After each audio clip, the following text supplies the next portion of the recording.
Hey guys, Mike here. So, oh boy, what a day for small caps and anything rate sensitive. And the day was about one thing, and I will get into that one thing and why you saw the market act like it did today. But also, we're getting a couple of things like what the S&P is about to accomplish tomorrow, which is the last day of the quarter. Okay, and so again, we're closed on Friday. And also, something else I'm going to set the record straight on is I get so tired of seeing it and so tired of hearing it. Maybe you do as well. And again, please let me know if you have a different opinion than me.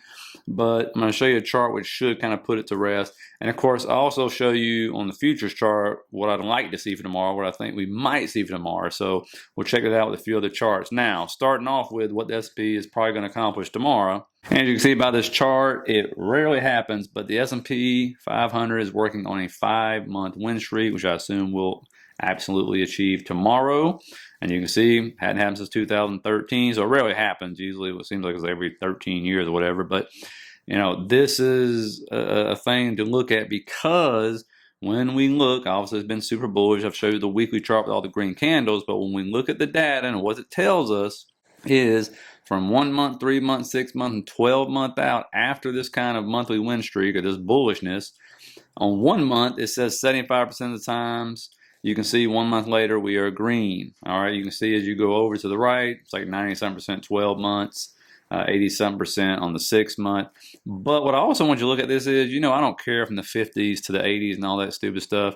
What I'm really looking for is like 2004. So if you look at like 99 forward right there, it definitely ain't 75%. I mean, that's, you know, you look at it back here, all of a sudden you see where I have it's kind of skewed because of all the green months right there from 50 up to 96. But when you go from 99 forward, you're looking at 8 red months right there out of 15. That is not 75%. That's nowhere close, okay? So at best, it's a 50-50 shot when you look at it. Again, it's skewed because of those early green days from 1950 forward. And so I just want to make you aware of that. I've seen this floating over Twitter. But again, it's a 50-50 crapshoot. I mean, obviously we were way the heck up there, right? And breadth is good and everything else is good. But again, I just want to put that out there and show you the real facts. Now, something else I want to make sure we're clear on here. Insider selling in tech stock hits the highest level in 3 years. It doesn't matter, people. I swear to you, when you look at this, I want you to look. You got the S&P up there, how it's moving. You got insider selling as the bars, right?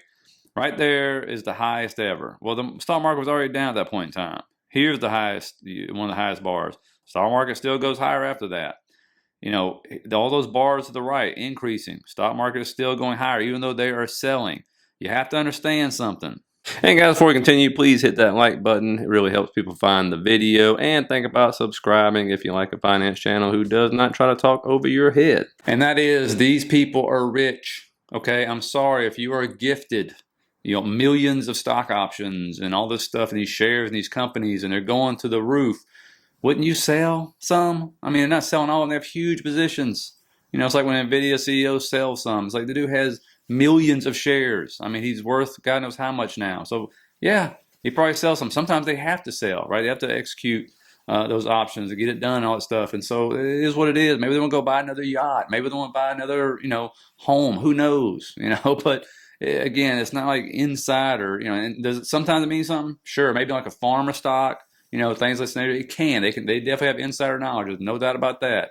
But it's just one of those things. People say, oh, insiders are selling, and the next thing you know, the stock's up another 20%. You're like, maybe they were buying a yacht. You don't know what they sold for. That's the problem, right? And so, again, that chart kind of shows you. When you see many times it's at the max level, the stock market just keeps going higher after that. So let me know what you think about it in the comments. Now, the big thing about today was simple. U.S. yields fall as rate cut expectations grow, and boy, did they fall off a cliff today. And this is what it was all about. That's why you saw small caps just going to the moon. We'll look at that chart in just a second. Some other high beta stuff and everything. But, you know, it was a robust bond auction right there, $43 million, the 7-year Treasury notes, no problem. And when you just look at this is what it's all about. It was the pause. Now they're just expecting this rate cut. Are we going to get it? We'll find out. And guess what? Worst case scenario, the market was wrong. They don't cut in June. They'll probably sell it back down, reprice it like they always do, and then continue to march forward and say, well, instead of 3, maybe we get 2 now or something, right? And so, you know, that's just what you got to look at. And when you look over here at the day, you can see it. Look at the yields. When they go down that fast, that much, probably going to be a good day. And what was really crazy was the equal weighted ETFs, the RSP, QQEW. One time, the RSP was 5 times higher than what the S&P was, by the way. The QQW was about 4 times higher than what the QQQ was. And the big thing to keep watching, which we're not seeing anything crazy about, is HYG and the SPY, right? SPY's at the top, HYG is at the bottom. HYG was green pretty much all day today, even when the SPY and the Qs were red, right? And so, again, this is one of those ones we talked about it many times. We waited for, a lower low and stuff, never got it, ended up getting a higher high over that other one right there. And so, again, smart money, whatever you want to call them, that's the bond market. They're still buying into this stuff, right? And that's what we're looking for, is just some kind of sign that they're not, right? Because when they don't, and again, it can take a while to kick in and stuff, usually that means the market will go down. But right now, we're not seeing that. If you look on this on an hourly, I mean, that's back into a short-term uptrend, right? And so that's what we're doing. And maybe I didn't do a good job explaining what HYG, for those who don't know what that is, but HYG is junk bonds. As simple as that. Of course, what is a junk bond? This is a junk bond ETF, that is, but what is a junk bond? Very high risk, right? It's the kind of bond or debt investment that is rated below investment grade. It is crap, okay? And so, therefore, if people are willing to buy crap, right, in the bond market, and these would be smart people, then that's why you see the stock market normally go up. That's why they go hand in hand so much, right? But what you'll see here, like it did in 2022, back in September, the HYG started selling down before the 2022 crash, while the market kept going up, the stock market, that is. And then, of course, we had a massive crash. I've showed you this multiple times, okay? But normally they go hand in hand. And as long as they're going hand in hand, you're like, it's pretty good, right? Again, always credit one of our members, Neil, for pointing that out to me. Thought it was a great find. I've used it ever since. So, there you go. And so we've seen these divergences, but when you see them, they can take a long time to play out. Okay, a long time to play out. That's why the bond market tries to be first. Sometimes you'll see HYG turn up first before the S&P, right? Because they feel everything's good, and then S&P follows sometimes. That happens. And so just kind of keep that in mind. Now, looking at ES here in the futures, you can see we had this huge pump at the last, about 45 minutes of the day is what happened. And you can see that area Barrett got into. It's a problem, right? You can see every time it came back in the area, it kept selling down, and we get this huge push up, relative equalize to the left over here we took out. Nice liquidity grab, but again, we're in this area. And so I'm expecting more than anything is to sell back down overnight, probably into the morning, into that huge fair value gap. Now that we've taken out relative equal highs, to come back in some internal liquidity. I'm gonna mark this spot out right here. And if we get a fib as well on top of this, I'm almost willing to bet that's going to be probably 50% retracement just looking at it. So we'll see, if it traces back down here overnight before moving higher tomorrow, if that's what it continues and wants to do tomorrow. But I just want to see if that plays out or not. So let me know what you think in the comments and stuff. Now, looking over at IWM again, up over 2% on the day. I kept trying to record this video like 30 minutes beforehand, and it kept going higher and higher, so I kept having to re-record this. But you can see it took out this level over here, back from March 21st right there. Again, it's outside the expected move for the week, so we'll see if it continues to move higher. Usually 68, 70% of the time it ends within that move. Definitely is not going to the weekly low, that's for sure. Again, next draw, if it's going to continue to move higher, it's going to be around 210.07 right there, so watch for that level for sure. But again, took out a decent level. We'll see if it can maintain or it's going to sell back down. Today was a rates move. I hear IWM, it's all over Twitter. It's getting blown up, boy. Everybody getting an IWM, pushing into it. I know people are buying calls today, buying the triple leverage ETF. So again, everybody's saying this one's looking good. And believe it or not, going into April, I hadn't looked at IWM yet for the market. Believe it or not, I know we're way up, but April's not a bad month for the market, really. And so that's something else you kind of keep in mind and stuff. So we'll see if this continues to go or not. And then we go over to NVDA. You can see, obviously, we've had a couple red days on NVDA in a row here. Came into a decent support level right there, right around the weekly low.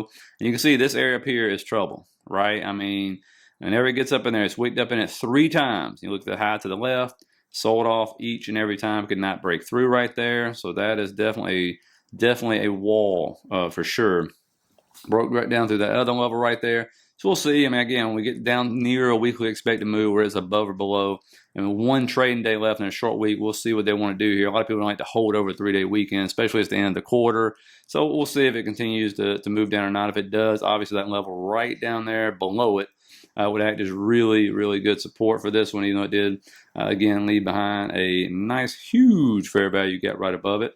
And again, you know, anywhere from 872, 878, somewhere in there will be good support if this weakness continues. And again, you keep thinking they want to get 1,000, maybe they won't get 1,000, right? Not right now. I'm not saying it won't happen later, but maybe just for now they're holding it down, right? We keep thinking it's going to happen, and it doesn't, but it has to break through right up there, that 980 mark right there, which is just a beast right now. And what's crazy is ARM. ARM obviously was that semiconductor stock that went to the moon after earnings and stuff. And you can see it's at this key level, and it really needs to hold that level, because you can see by the volume profile, if it fell through it, whoo, boy, that could be a massive drop right there just because of the way it moved up. But what's crazy, what they're doing here is, look at all the in the money, I mean deep in the money call options here. And these are call sweeps coming in today, and they're all dated for January 16th, 2026. The 72.5 to 75 calls. And obviously ARM is way higher than that, so I said deep, deep in the money. And it's just millions and millions worth of call sweeps. Forget the splits right there, the call sweeps. Not only today, but they were doing the same thing yesterday. And this is yesterday right here, where they're doing the 70 calls. So deep in the money, same date, January 16th, 2026 right here. And you can add that up for yourself, but that's at least $15, $20 million worth of call sweeps going on right there. And so you add those 2 days up, obviously those folks are down right now, but these are, I mean, leaps, so they got a long time. Now, DraftKings, you might have noticed, for those who own this one, fell off a cliff today, and that's a huge steep down. I think about 7 to 8% at one point in time today, before finding some support right there. And what happened was, you got scrutiny from politicians right now about some gambling VIP stuff. So they called out 8 companies. I think every one of these companies were down today. No surprise there. DraftKings got hit the most, probably just because it's been up and just running so crazy over the last couple of weeks here when you look at it. But now they're talking about drafting legislation and all this good stuff. And really what has to happen is DraftKings just has to break out the checkbook. All these casino people have to break out the checkbook and start writing some checks before they start trying to legislate this stuff in the states and stuff. That's really all they have to do. We'll see what happens on it, see if there's an overreaction. But you can see, I mean, it's a nice little uptrend right here, still above the 50. Watch out for the 50 and 100. If it continues to sell down, right now it is at support. We'll see if that continues to break down or not. It does respect its 100, that's for sure. The 50 has a couple respected moves, but the 100 always seems to want to bounce off that 100 move right there. And it's not too far down to the 50. If this continues or not, normally these kind of freak out things could be a one-day thing or not. But again, it's at support right there. So let's see if we end up getting a move back up tomorrow. Let me know if you're in this one or any of the rest of those. And when it comes to earnings tomorrow, again, you have like HUD-8, a bunch of stocks nobody really knows. I remember Vuzex, was another one. Planet 13 was popular back in the day. But again, a lot of small caps right now happening. And when it comes to economic data, you're going to have continuous jobless claims, core PCE, GDP growth, initial jobless claims, Chicago PMI. So it's going to be a whole boatload of data hitting before the market opens. And then after the market opens, you're going to have the Chicago PMI, the Michigan Consumer Sentiment, pending home sales, a lot of natural gas stuff going on. Then you have some more bond auctions going on. And then on Friday, of course, you're going to have a lot going on, but the market is not going to be open. The bond market will be. The stock market will be closed. And so we'll see what they want to take us tomorrow. If they want to finish it out strong, you can pretty much guarantee it's going to be that fifth month of green. I mean, I can't imagine you have to have some disastrous something happen tomorrow for that to happen. But yeah, I think that's what's going to happen. So anyway, hope you guys got something out of it. Hit that like and subscribe button. Let me know. Make your prediction down the bottom, green or red tomorrow going into Easter weekend. So have a good one, guys. See you tomorrow.